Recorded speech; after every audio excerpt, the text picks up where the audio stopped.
প্রতিদিন কি পরিমাণ পানি খেতে পারবো বা সর্বনিম্ন কি পরিমাণ পানি খেতেই হবে সে হিসাবটা হয়তো আমরা অনেকেই জানি না। আজকে আমরা ইনশাল্লাহ এই হিসাবটা শিখে ফেলবো।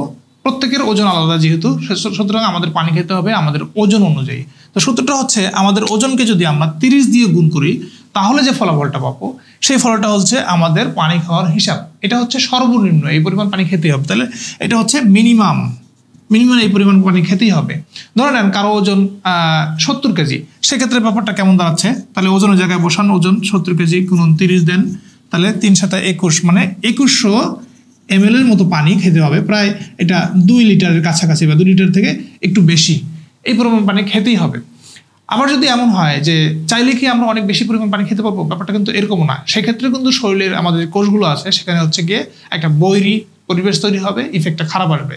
তাহলে আমরা সর্বোচ্চ কি পরিমাণ পানি খেতে পারবো সেটাও এই সূত্রের মাধ্যমে আমরা করে ফেলবো, হিসাব করে ফেলবো। সেই ক্ষেত্রে আমাদেরকে এই ওজনকে গুণ দিতে হবে 60 দিয়ে।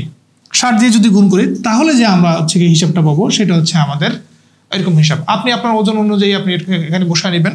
আমরা ওই আবার আগের মতো এই 70 দিয়ে হিসাব করতেছি গুণন 60, সেক্ষেত্রে আসলো প্রায় আগেরটার দ্বিগুণ, অর্থাৎ 4200 ml, মানে 4 কেজির বেশি, কিছুটা বেশি পানি আমরা হচ্ছে একজন 70 কেজি মানুষ খেতে পারবে। পানির কিন্তু অনেক গুরুত্বপূর্ণ ইফেক্ট আমাদের শরীরের মধ্যে আছে, কারণ আমাদের শরীরের যে কোষগুলো আছে সেখানে যে পানির পরিমাণ আছে সেই হিসাব করলে দেখা যাচ্ছে আমাদের শরীরের 70%ই হচ্ছে গিয়ে পানি, এবং পানির মাধ্যমে আমাদের শরীরে বিভিন্ন প্রকার কাজ হয়।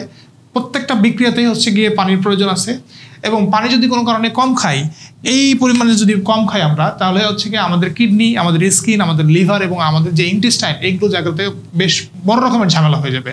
তো এই জন্য পানির খাওয়ার ব্যাপারে আমরা সচেতন হই। আমরা যেটা করতে পারি, এই অবস্থা যদিও আমাদের করা হয় না, যে আমার যে ওজনের অনুযায়ী যে পরিমাণ পানি সর্বনিম্ন আমাকে খেতে হবে সেই পরিমাণ পানিকে আমি হিসাব করে বের করে আলাদা একটা পাত্রে রেখে দিতে পারি, এবং আমি পাত্রের কোন অংশ মানে কি পরিমাণ পানি খেলাম সেই জিনিসটা আমি একটু অবজার্ভ করতে পারি। হ্যাঁ, যদিও এটা করা হয় না, কিন্তু করলে আমি বুঝতে পারবো যে আমি প্রতিদিন কি পানি কম খাচ্ছি নাকি আমার পানি খাওয়ার অভ্যাসটা কিছুটা বেশি। এই ব্যাপারটা আমরা আইডেন্টিফাই করতে পারবো, এবং দেখা যাবে যে হয়তো কোনো রোগ এখন হচ্ছে না, কিন্তু এই পানি কম খাওয়ার কারণে আমার ভবিষ্যতে হতে পারে, এরকম রোগ থেকে কিন্তু নিজেদেরকে রক্ষা করতে পারি। সুতরাং পানি খাওয়ার ব্যাপারে এখন থেকে সবাই সচেতন হই, ইনশাল্লাহ ভালো থাকবো।